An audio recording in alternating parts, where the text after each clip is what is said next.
ख्वाहिशों से नहीं गिरते फल झोली में, कर्म की शाखा को हिलाना पड़ता है। नमस्कार, मैं मोटिवेशनल फकीर सूजो, IBC बड़ा business.com। आप सबका स्वागत है। दोस्तों, आज हम बात करने वाले हैं कुछ ऐसे खास काम की। आप जॉब करना चाहते हैं या बिजनेस करना चाहते हैं? सोचिए, अगर आप कॉलेज में पढ़ रहे हैं या फिर अभी अभी आपने अपनी 12th क्लियर करी है और आपके 95% मार्क्स आए हैं। आपने आंकड़े उठा के देखें स्टैटिस्टिक्स कि कितने लोगों के 95% मार्क्स आए हैं। आने वाले 4 या 5 सालों में हाल क्या होगा जॉब्स का? आप लोग बहुत सारी तैयारियां करते हैं, बहुत सारे तरीके के कोर्सेज करते हैं, मगर आप कभी ये जानते हैं कि एक्चुअली जिन कंपनीज में आप इंटरव्यूज देने जाते हैं वो क्या चाहते हैं? कैसे आप उनका बिजनेस करेंगे, क्या करेंगे? आप में पढ़ाई सब कर रहे हैं, पढ़ाई कोई इंजीनियरिंग कर रहा है, कोई कुछ कर रहा है, कोई कुछ कर रहा है, टॉपर्स बहुत सारे हैं, मगर ऐसा क्यों होता है कि टॉपर्स को भी जॉब मिलने में मुश्किल आती है? मैं सभी टॉपर्स की बात नहीं कर रहा, कुछ टॉपर्स की। बाकी बात दोस्तों, हम आपके लिए लेके आए हैं एक ऐसा कोर्स, एक ऐसा धमाकेदार ज्ञान जिसमें आप अगर जुड़ जाए, जिसमें अगर आप साथ आ जाए तो यकीन मानिए कि आपका जो भविष्य है वो बिल्कुल सिक्योर हो जाएगा, क्योंकि आप अभी से सीखेंगे वो स्ट्रेटजीज जो अपनाते हैं ज्यादातर बिजनेसमैन। यकीन ना आए, कर पड़ता है जी जान से तपना, तभी पूरा होता है बढ़िया नौकरी पाने का सपना। आज बात करेंगे ड्रीम जॉब ड्रीम कंपनी में कैसे मिले। 10 पॉइंट दूंगा, 10 पॉइंट स्टेप वाइज दूंगा। मैं Vivek Bindra, founder and CEO बड़ा business.com। उससे पहले 3 सिनेरियो समझिएगा। पहला सिनेरियो, जो काम करने में आपको बहुत मजा आता है और आपको अच्छे से करना भी आता है, लेकिन अगर उसके पैसे अच्छे नहीं मिले आपको तो आप जिंदगी भर गरीब रह जाएंगे।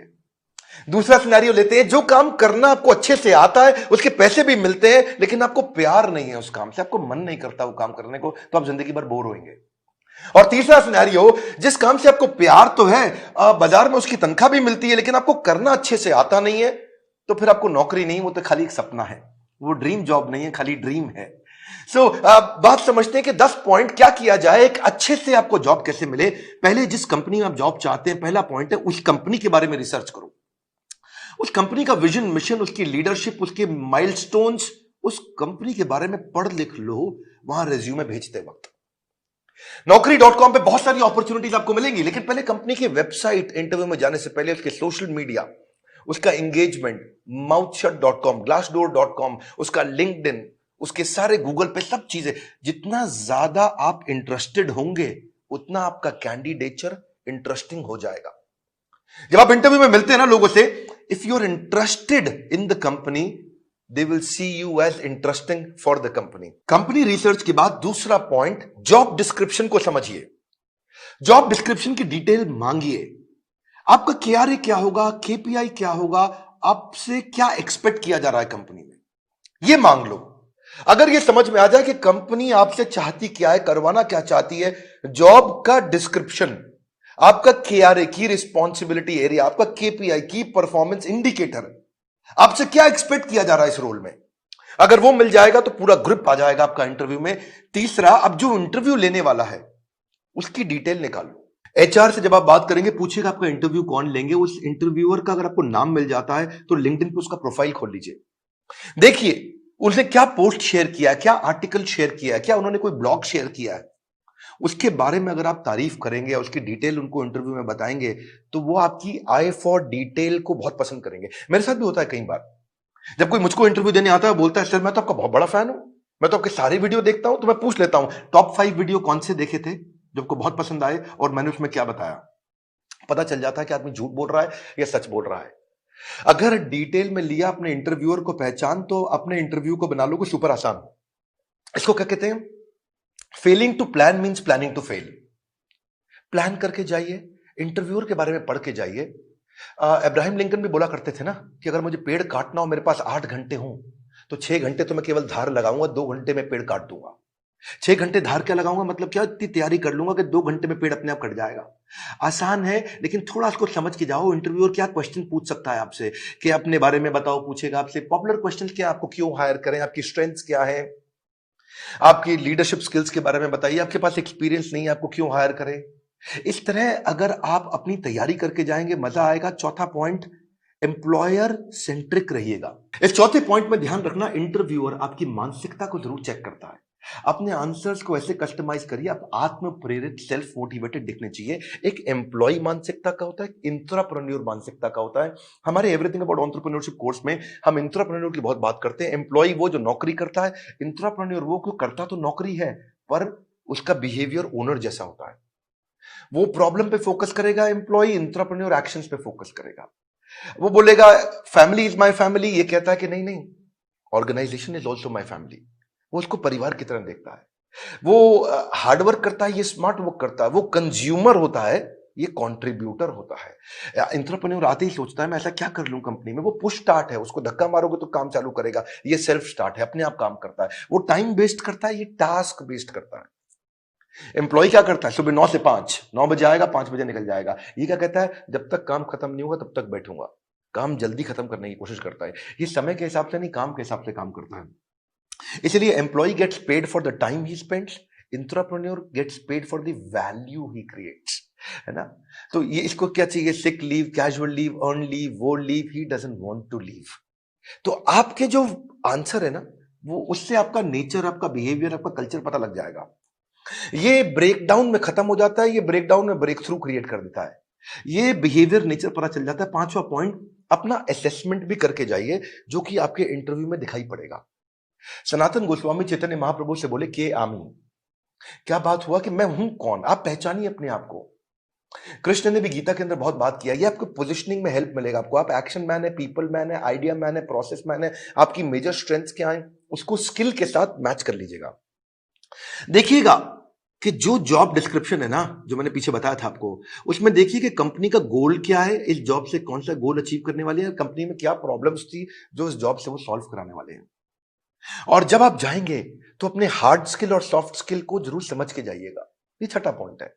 हार्ड स्किल कौन से होते हैं, ये वो स्किल होते हैं जो बेसिकली आप क्वांटिफाई कर सकते हैं। जैसे कि फॉरेन लैंग्वेज हो गया, डिग्री हो गया, सर्टिफिकेट हो गया, मशीन ऑपरेशन हो गया, आपका किसी प्रकार का कोई भी data mining, accounting, programming, software testing, ये सब हार्ड स्किल होते हैं, जिसमें कला आती है। जैसे फाइनेंस के अंदर बजटिंग, बिजनेस प्लानिंग होता है, या प्रोडक्ट डेवलपमेंट होता है। लेकिन सॉफ्ट स्किल कौन से, बातचीत कैसे करते हो, आपका टीम वर्क कैसा है, आप डिसीजन ले पाते हो नहीं, लीडरशिप है कि नहीं, मोटिवेटेड रहते हो कि नहीं, सुनते हो ध्यान से कि नहीं, पीपल स्किल है कि नहीं, इंटरपर्सनल फ्लेक्सिबिलिटी, टाइम मैनेजमेंट, ये सारे सॉफ्ट स्किल है। उस तरफ हार्ड स्किल है।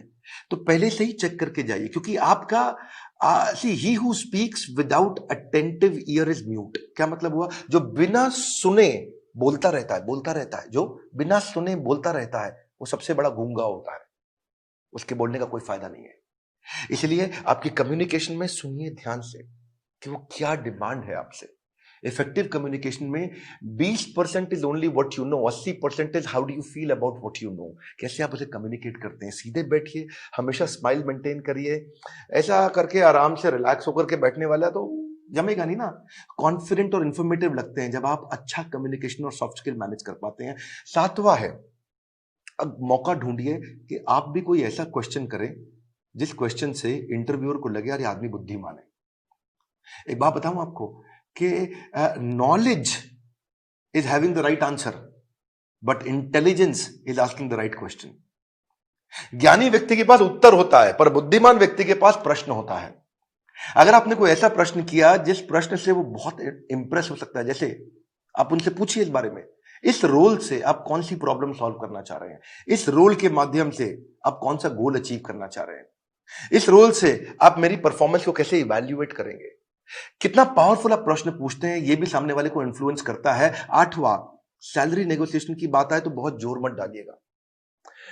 अनरियलिस्टिक सैलरी हाइक से सामने वाला समझ जाता है ये केवल पैसे के लिए नौकरी करने आया है, ये वैल्यू नहीं क्रिएट कर पाएगा। इसलिए वैल्यू क्रिएशन पे फोकस करिए, वैल्यूएबल अपने आप आएगा। मैं इसमें आपको हमारे जो दूसरे डायरेक्टर हैं संजय कथोरिया जी, इनका आपको 2015-16 का एक्सपीरियंस शेयर करता हूं। एक बार ये श्रीलंका में एक कंपनी के चेयरमैन के पास इंटरव्यू देने गए और कंपनी के चेयरमैन ने एक ही बात पे इनकी मर्जी की सैलरी दे दी। और वो क्या बात थी, जब उन्होंने पूछा क्या सैलरी लोगे, तो ये कहते हैं I believe in creating value and then sharing value. क्या मतलब हुआ इसका, कि मैं पहले 100 दिन आपके लिए वैल्यू क्रिएट करूंगा, अगर वैल्यू क्रिएट हो गई बढ़िया, तो उसके बाद आप उस वैल्यू को शेयर कर देना मेरे साथ, तब आप तनख्वाह मेरे हिसाब से दे देना। अभी आपको जो समझ में आता हो आप दे सकते हो मुझे, लेकिन मैं वो काम करके दिखाऊंगा, वो वैल्यू क्रिएट करूंगा, तब मैं वैल्यूएबल डिमांड करूंगा। Create value then share value. ये बात सामने वाला इतना इंप्रेस हुआ, बोला कोई बात नहीं, 100 दिन की बात की है, आज ही बता दो क्या तनख्वाह लोगे। जब आप वैल्यू क्रिएट करने पे फोकस करते हो, पहले कहते हो मैं वैल्यू क्रिएट करूंगा, बाद में अपना शेयर लूंगा, इससे सामने वाले को आप पे बहुत कॉन्फिडेंस आ जाता है। सैलरी नेगोशिएशन पे बहुत फोकस मत करिए, मेन मुद्दा समझिए, वैल्यू क्रिएशन पे फोकस करिए। सैलरी नेगोशिएशन अपने आप हो जाएगी जब वैल्यू क्रिएशन के सामने कॉन्फिडेंस आ जाएगा कि आप करके क्या दिखा सकते हैं जॉब में। 9वां पॉइंट, अपने रेज्यूमे पे ध्यान दीजिएगा। ये हालांकि मैं थोड़ा पहले भी बता सकता था 9वां पॉइंट, पर ध्यान रखिए अपने लाइवली और एक्शन ओरिएंटेड वर्ड लिखिए। रेज्यूमे लंबा मत बनाइए, 6 पेज 8 पेज 10 पेज का, क्योंकि जो रिक्रूटर होता है या जो इंटरव्यूअर होता है वो उसके पास ज्यादा समय नहीं है देखने के लिए। बुलेट पॉइंट्स में लिखिए ताकि मैक्सिमम चीजें कैप्चर हो जाएं कम समय में। सीक्वेंस के अपना एक्सपीरियंस लिखिए, और अगर एक्सपीरियंस ज्यादा नहीं है तो कोई बात नहीं, आपने आज तक जो भी कहीं पे थोड़ा बहुत इंटर्नशिप भी किया तो वो भी डालिए।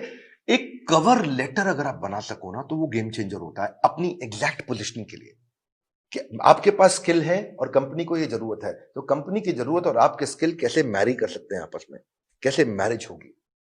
तो एक छोटा सा कवर लेटर आधे पेज का 8-10 लाइन का बना सकें अगर आप, तो रेज्यूमे ऐसा होना चाहिए कि सामने वाले को 20 सेकंड में सारी बात समझ में आ जाए। उसको ध्यान से बार बार देखो ऐसा कि क्या 20 सेकंड में समझ में आ रहा पूरा रेज्यूमे। रेज्यूमे में बहुत डिटेल लिखने में सफलता नहीं है, किसी के पास टाइम नहीं है आज डिटेल में पढ़ने के लिए, पर रेज्यूमे के अंदर जो हायरिंग मैनेजर है, एक सर्वे बताता है, वो 6 सेकंड में डिसाइड करता है इसको बुलाऊं कि नहीं बुलाऊं। तो बड़ा इंपॉर्टेंट है, बहुत ज्यादा एग्जैजरेट ना करें, नहीं तो पर्दा फाश हो जाता है बाद में।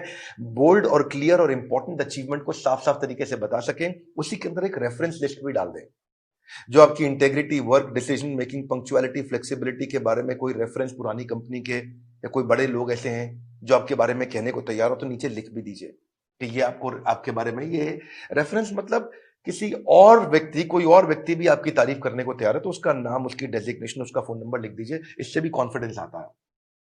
और फिर भी अगर इंटरव्यू में आप जा ही नहीं पा रहे, आपको इंटरव्यू मिल नहीं रहे हैं, तो हो सकता है कि आप अच्छी जॉब साइट्स पे नहीं हो। मार्केट में धक्के नहीं खाने पड़ेंगे अगर आप अच्छी जॉब साइट्स पे जाओगे।